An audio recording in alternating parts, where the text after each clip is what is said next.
கண்ணா பொதுவா எல்லாரும் ட்ரெயின்ல படிக்கட்டுல உட்காரக்கூடாதுன்னு சொல்லுவாங்க, ஏன் தெரியுமா? தெரியாது சார். ஏன்னா பின்னாடி நிக்கிறவன் கிறுக்கனா இருந்தா நீ எவ்வளவுதான் கவனமா இருந்தாலும் உன் சோழியை முடிச்சிருவானுங்க, புரியுதா? மலிக், எனக்காக ஒரு வேலை பண்ணுவேன். நார்மல் ஆளுங்களுக்கும் ஃபிக்ஸருக்கும் இதான் வித்தியாசம். சாதாரண ஆளுங்களுக்கு உயிர் மேல பயம் இருக்கும், ஆனா எனக்கு 50 கோடியா? பணத்து மேல ஆசை.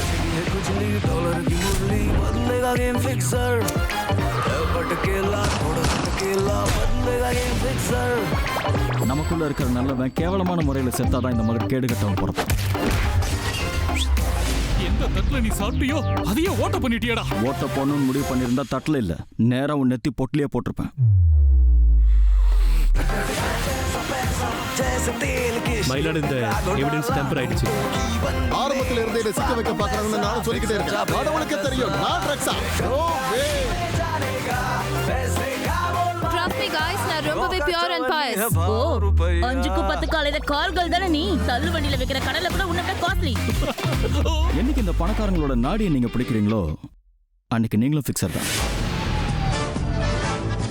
என் ஊர்ல என் மனைவி சுமங்கலியா இருக்கணுங்கிறதுக்காக விரதம்லாம் இருந்து என் ஆயில நீட்டிக்க ட்ரை பண்ணிட்டு இருக்கேன். ஆனா நான் இங்க ராகினி கூட எம்எம்எஸ் ரெடி பண்ண ட்ரை பண்ணிட்டு இருக்கேன். இதில் இவன் கதை சூப்பராக போயிட்டு இருக்கு. முதல்ல ஒரு பையன் கூட மாட்டினான், அப்புறம் ஒரு பொண்ணை காதலிச்சா, இப்போ வேற ஒரு பொண்ணை கல்யாணம் பண்ணிருக்கேன். பைசெக்சுவல் பார்த்துருக்கேன், ஆனால் இது ட்ரைசெக்சுவல். உன்ன மாதிரி ஒரு கேர்ள் ஃப்ரெண்டு எல்லாருக்கும் கிடைக்கணுமா? உன் சக்காலத்தையே காப்பாத்துறதுக்கு பணத்தை நீயே ரெடி பண்ணியிருக்க. நான் மட்டும் ஜூரியா இருந்திருந்தா பெஸ்ட் சப்போர்ட்டுங்களோட உனக்கு தான் கொடுத்துருப்பேன். நான் ஒன்றும் காதல் மனம் கிடையாது. போற இடத்துலலாம் ஒரு பொண்ணை காதலிக்க காதல்ன்ற பேர்ல நாட்டையே நாசம் பண்றாங்க.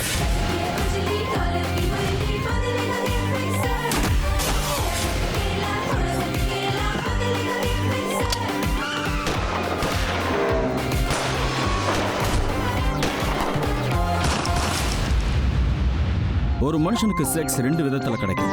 ஒன்று ஃபுல் லைசன்ஸோட, இன்னொன்று பிளாக் மார்க்கெட்ல. எனக்கு ரெண்டும் கிடைச்சது.